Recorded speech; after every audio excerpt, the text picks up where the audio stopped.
This is the Retirement Key Podcast with Abe Abish, founder of Abish Financial Services. A lot of firms out there say they will do tax planning, say they will do Social Security planning and RMD planning, and typically they just do investment management. They want your money. You've worked hard your whole life to earn and save. Now you need a plan to make that money work hard for you. Where do you stand today with your retirement accounts, with your insurance, with Social Security, RMDs, taxes, all of it? This is how we need to think. We need to think outside of the box on these matters. Abe is here to help you unlock the keys to your retirement.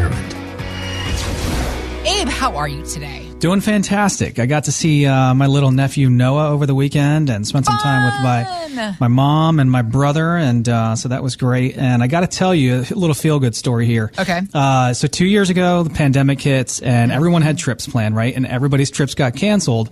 Well, March of 2020, maybe it was April of 2020, I was supposed to take my mom to Maui. And that trip got canceled. Then it got bumped to the fall of 2020. That trip got canceled. And so Maui went kind of down the drain. And I think my mom thought that that trip would probably never happen again. Mm-hmm. Well, I surprised my mom with a trip to Maui at the end of April into early May. And I was in the car with her over the weekend and gave her a little bottle of sunscreen.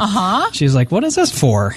And I said, "Well, you're going to be having to use it in about a couple months." Nice! So, yeah. So she was floored, and little feel-good story for the day. So now, we're going to Maui. Are you and Shelly going to go with her? So Shelly's not going just because the flight is so long, and she really doesn't want to be on an airplane for 12 hours. So, you know what? My mom said, I will gladly be in that seat. Take her place. That's right.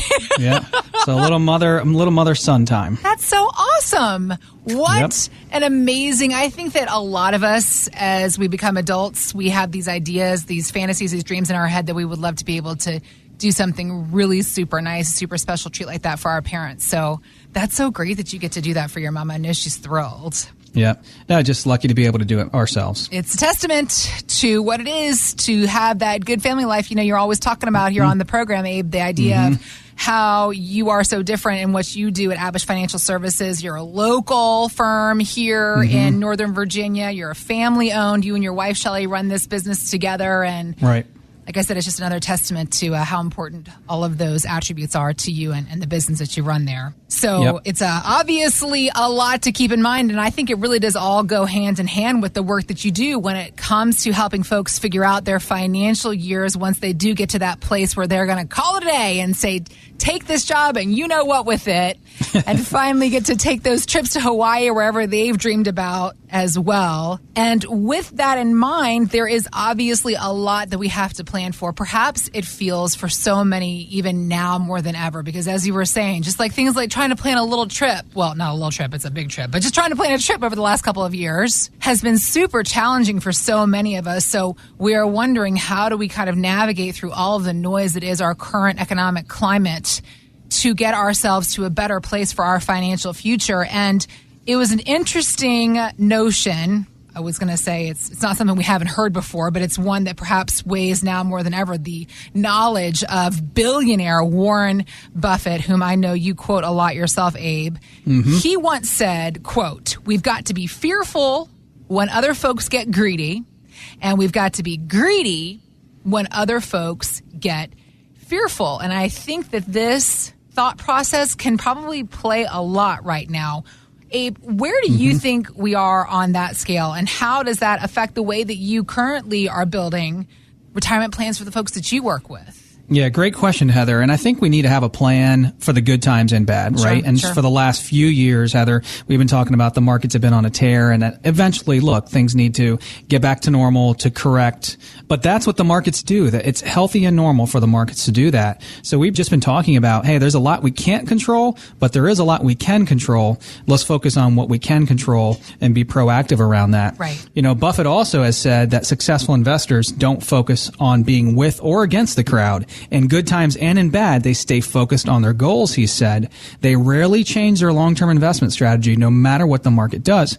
Meaning, if we have a plan in place that is set out for, you know, our life's objectives and it's going to help us meet our goals and is there to be invested around our risk tolerance and is there to help us generate income in retirement and is there to help us lower and mitigate tax and risk and all these things, with a proper plan in place, and we already know the markets are going to go up and down. It's not going to be a shock if the market's been on a tear for 13 years that we're going to have a correction, right? That the markets are going to come backwards at some point. And so we don't know that that's going to happen in 2022, but, to start off the year, there's been volatility and turbulence. And a lot of people are concerned right now just because there's a lot more uncertainty in the markets than certainty, hence the market volatility and turbulence. We just had a lady call into our show. She's 72. She lives in Arlington, Virginia.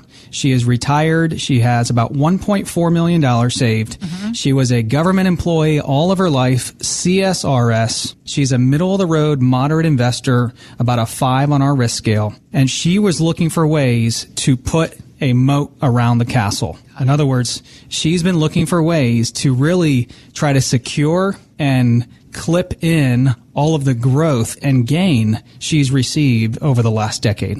She's 72, and for the first time in her life, Heather, she's forced to take out minimum distributions from her TSP and her IRAs. And I think this is the first time for a lot of people that they start thinking about, well, wait a minute. I've got $1 million, $2 million, $3 million, $5 million, $500,000, whatever it is. Mm-hmm. But now I'm forced to withdraw my money out of these accounts, whether I want to or not. And the IRS forces us to do so no matter what the markets look like. Mm-hmm. And I think this type of forced withdrawal strategy really gets people thinking differently. And they're coming in, they're saying, wait a minute, all I've ever known is putting money into my retirement accounts. I've never taken a penny out, and I have no idea how to tackle this. Right. So she called in, and she first has no plan, $1.4 million saved, a really nice hefty pension. So she's fine in terms of income and how much she's saved. Uh-huh. But other than that, no plan. No clue what to do to reduce risk. No clue on how to mitigate and lower tax. Was using the G fund in her TSP as a hedge and a way to protect her TSP dollars. Okay. No plan for the RMDs due this year. And just kind of feeling helpless watching the markets tumble and not knowing what to do. That is a really helpless feeling that a lot of people have because most people are not financial advisors and retirement planners and financial professionals that are doing this on a daily basis. So what was the solution for her, Heather? A comprehensive where do I stand plan. In that plan, we start with an income plan, which is a roadmap and a GPS for us to track and follow and measure 4 times a year with our clients. Then the allocation. This lady is a middle-of-the-road investor, moderate investor, and so we needed to find ways to really protect about 50% of the portfolio and then to have 50% of the portfolio having a growth focus. Okay. We put in an RMD strategy for her. We showed her ways to reduce sequence risk and market risk and tax risk. Okay. So for anyone listening right now, if you sound a little bit like this lady and maybe you're former military, former government, or even currently working with the government, and you'd like a complimentary comparison on your whole retirement plan, that includes everything. An income plan, maybe when to take Social Security, an investment analysis and X-ray, an insurance analysis, tax mitigation strategies, risk reduction strategies, strategies around how to take out your RMDs. Go to retirementkeyradio.com, click on the Contact Us link at the top of the page, and we'll help you address any concerns that you have right now as well.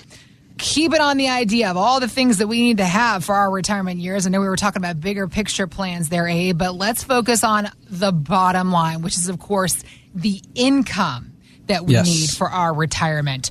Dory Clark, author of the book Entrepreneurial You, says a layoff prompted her to rethink the way she supports herself.